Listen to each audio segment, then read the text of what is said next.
Good day sa ating lahat. Para sa kaalaman lang ng mga hindi pa nakakaalam ng about sa NLEX connector. Di ba pag galing ka ng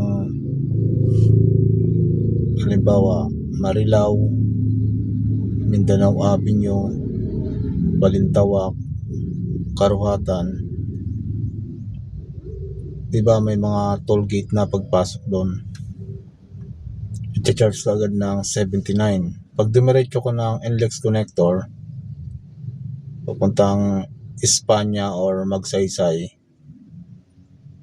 may additional na 119 sa NLEX connector, total of 198. Ganoon din pabalik.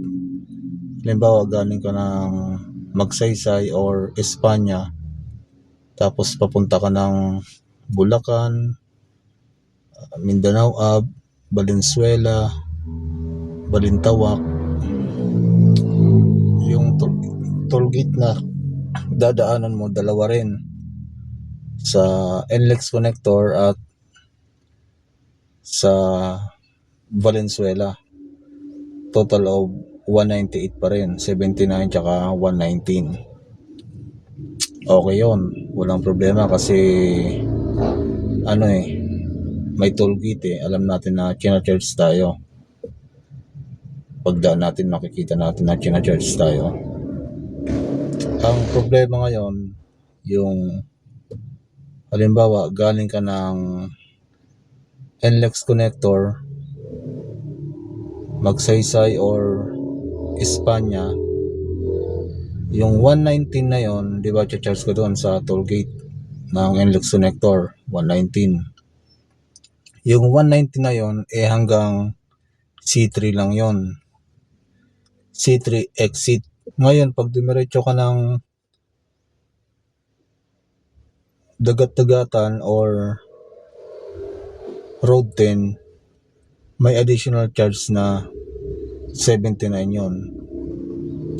Sabi nyo, bakit wala namang toll gate doon? Paano tayo mata-charge? Meron pong camera doon na pag nakita ka sa camera tapos na-check na galing ka ng NLEX connector, i-charge ka ng additional 79 sa total of 198 pa rin.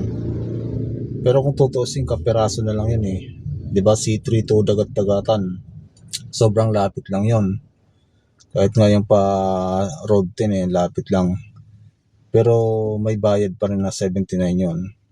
Kasi ang 119 pala sa NLEX connector hanggang C3 exit lang yon. Walang toll gate doon pero camera yung mag-charge. Ganon din pagpabalik, di ba Dagat-Dagatan wala namang akyatan doon Yung akyatan lang sa may Mel Lopez Boulevard na karugtong ng Road 10. Pag umakyat ka doon, di naka-record na yung plate number mo.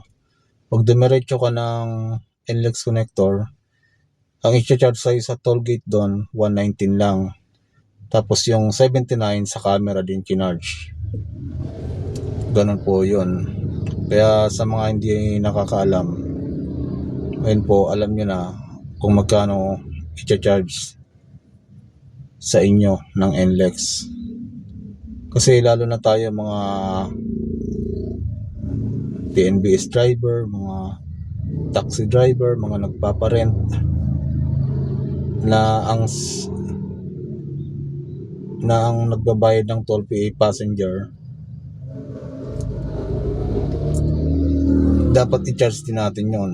Kasi dati ako, ang dami ko na naging passenger na hindi ko na i-charge yung 79. Yung siningil ko lang yung 119 kasi di ko naman alam na may additional charge pa pala doon.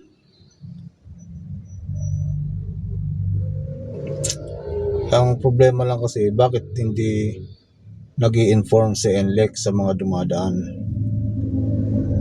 Kasi hindi yun yung usual na pag-charge via toll gate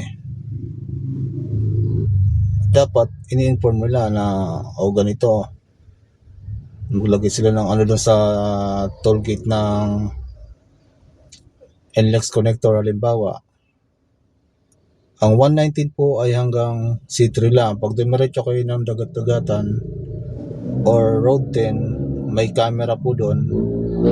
Pag nakita kayo, i-charge po kayo ng additional 79. Ganun dapat. Tapos pag halimbawa galing ka naman ng Mel Lopez Boulevard, pag akyat mo, may sign na rin, may ano na rin doon, may notice. Ganun dapat ang ginagawa ng NLEX para alam naman ng mga dumadaan ng mga customer nila na ganoon, may charge pala pagka lumagpas ka ng NLEX connector C3.